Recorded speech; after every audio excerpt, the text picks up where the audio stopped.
On Tuesday, January 12, 2016, Barack Obama, then President of the United States, stated in a speech at a congressional session, "America is the most powerful country on earth. The United States of America is the most powerful nation on earth.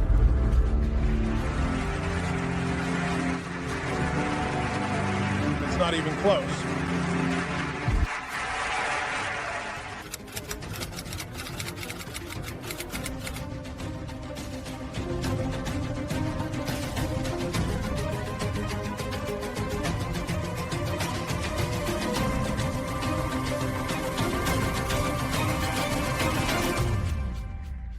In this video, we want to delve into one of the most sensitive and controversial events in the recent decades of the Persian Gulf.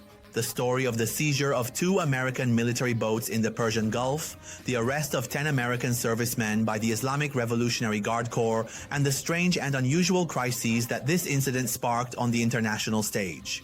Imagine the Islamic Republic and the United States are negotiating over the JCPOA. The talks and consultations are in their final stages, but suddenly, one incident could turn everything upside down. The capture of the American soldiers was not a simple event. It could have changed everything. This incident could have led to an all-out war, or on the contrary, it might have become a tool for years of propaganda for the Islamic Republic. Greetings to you all, I am Ali Safarkam. This is Persian Trend. And in this video, we want to examine what happened in the case of the American soldiers' detention, who was in the right, and what kinds of crises this incident could have triggered.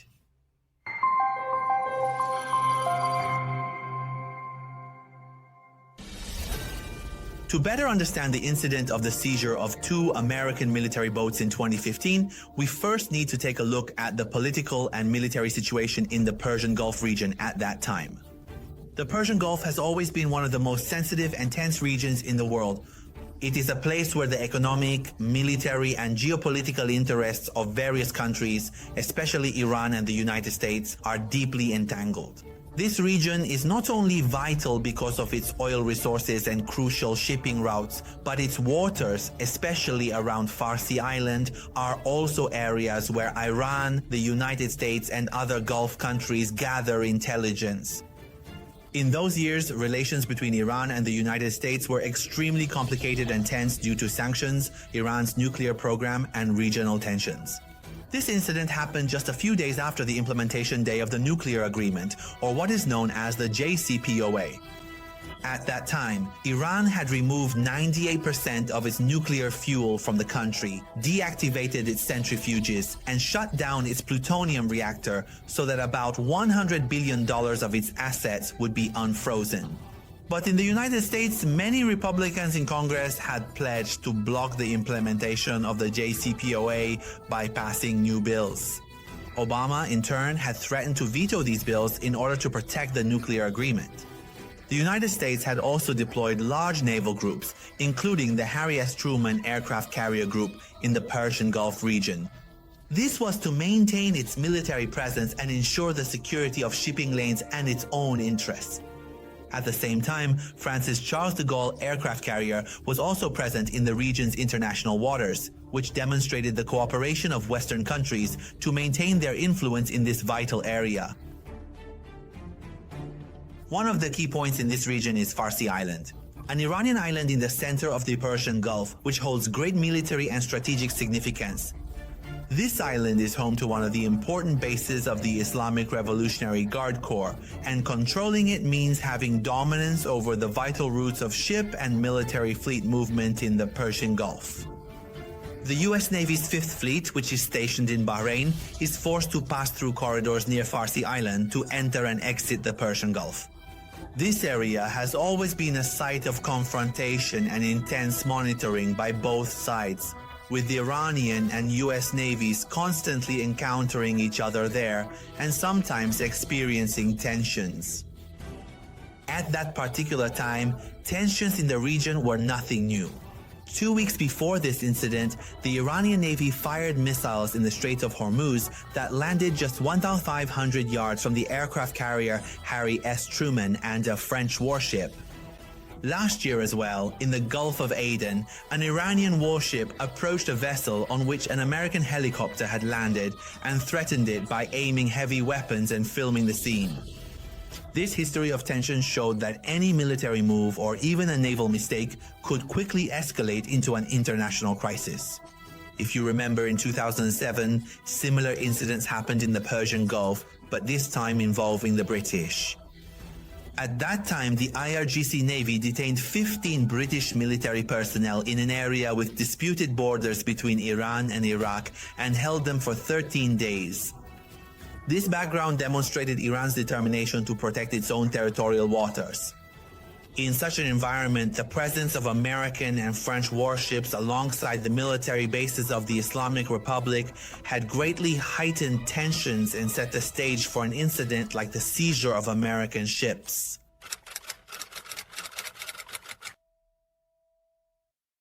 On Tuesday, January 23, 2015, at exactly 5:10 p.m., 2 U.S. Navy warboats carrying 10 armed commandos were traveling from Kuwait toward Bahrain.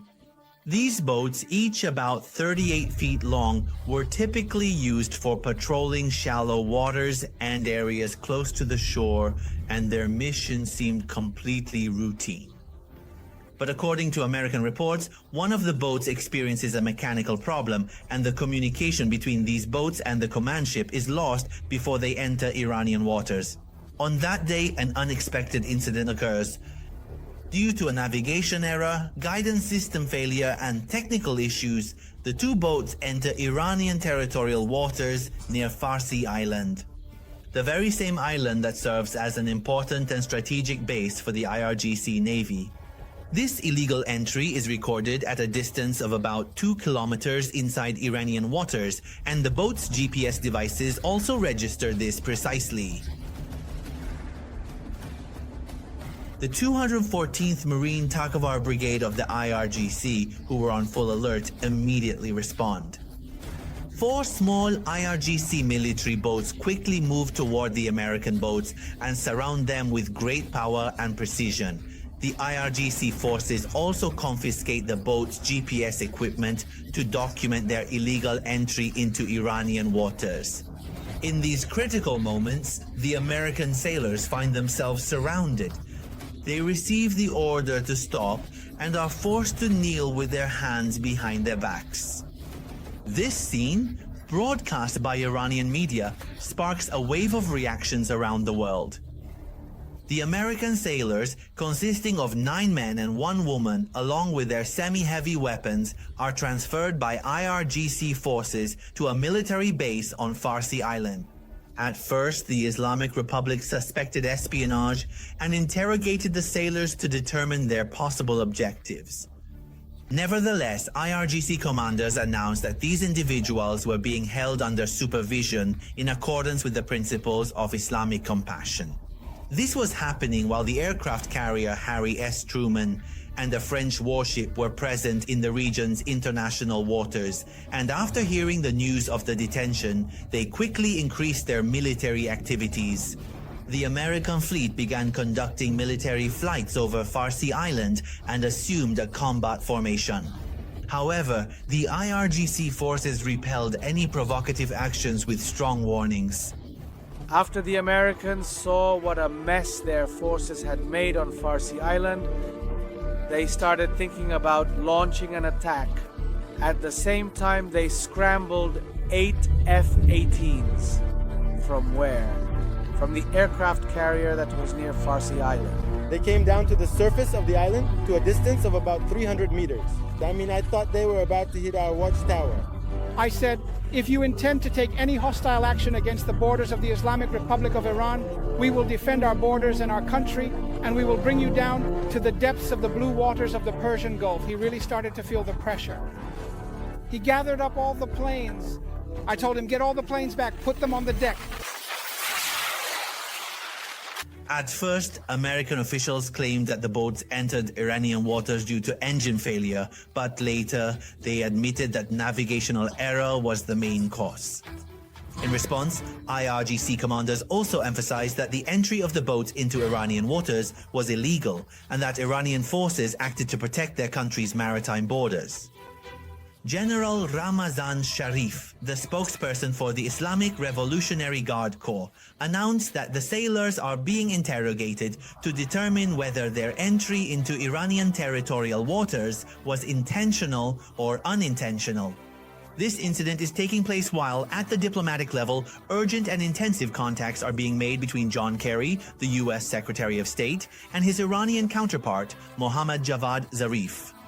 Some Iranian officials claim that Zarif demanded an apology from the U.S. during these conversations, but this has not been confirmed by Iran's Ministry of Foreign Affairs. Ultimately, after 15 hours of detention, the American sailors were released and returned to their ships. Some analysts believe that this action by the Revolutionary Guard may have been intended to create challenges for the government of Hassan Rouhani and Mohammad Javad Zarif, who were in the process of advancing the nuclear agreement. The Revolutionary Guard, which controlled the military aspect of the nuclear program, opposed some aspects of the JCPOA, and this incident could have weakened Zarif's position within Iran.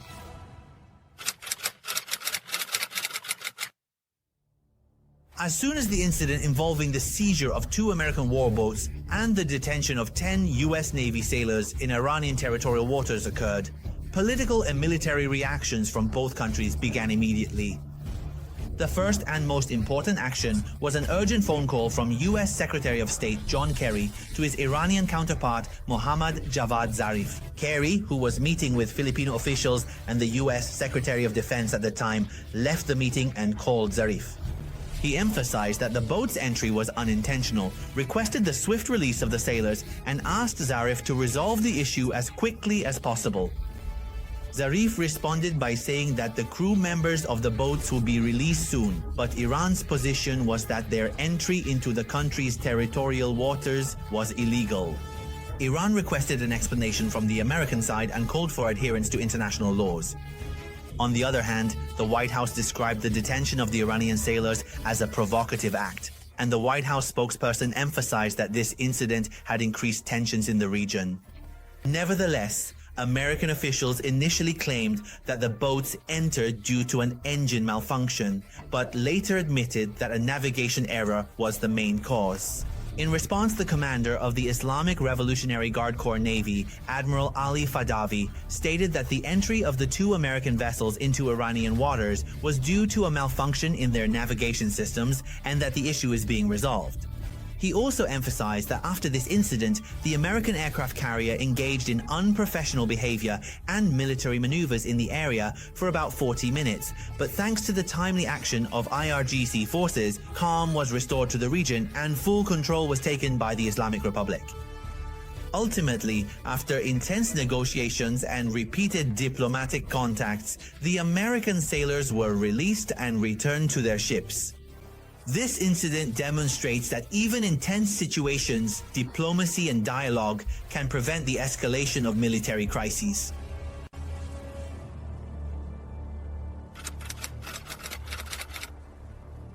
The commanders of the Islamic Revolutionary Guard Corps emphasized in their statements and declarations that the American sailors are being held under humane conditions and in accordance with the principles of Islamic compassion, and that their treatment of these individuals has been entirely humane. Brigadier General Ali Fadavi, commander of the Islamic Revolutionary Guard Corps Navy, stated in interviews that the sailors are in good condition and have even been treated respectfully and with Islamic compassion. Brigadier General Ramazan Zarif also emphasized that the sailors are being interrogated but are being held in appropriate conditions. This detention received widespread attention within Iran and attracted the interest of the country's high-ranking officials. Ayatollah Ali Khamenei, the supreme leader of the Islamic Republic, personally meets with the IRGC Navy forces who took part in this operation and describes their actions as courageous and timely. The Supreme Leader of the Islamic Republic considers this incident to be an act of God, which caused the Americans to be drawn into Iranian waters and arrested with their hands behind their heads. You did an excellent job. Your work was very impressive and it was carried out exactly at the right time. They were drawn into our waters so that you could confront them.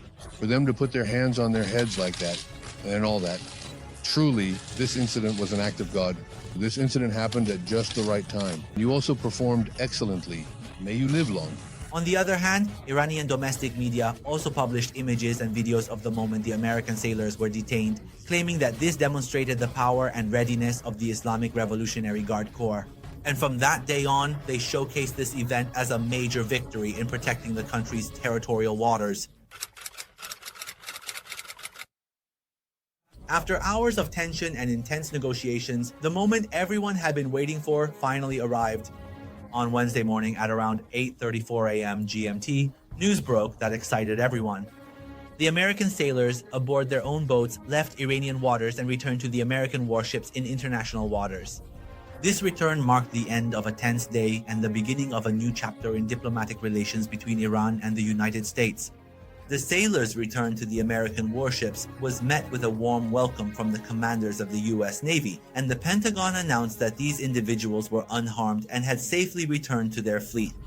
At the same time, the U.S. Navy stated that it would investigate the exact cause of the sailors' entry into Iranian waters in order to prevent such incidents from happening again. Both sides issued official statements after this incident. The Iranian Ministry of Foreign Affairs announced that the boat's entry was unintentional, and after the necessary investigations, the sailors were released. On the other hand, the White House, while thanking Iran for its cooperation in resolving the issue quickly, emphasized that this incident should not lead to increased tensions. However, behind this apparent calm, the atmosphere in the region remained sensitive and tense. American and French warships were present in international waters and had increased their military activities.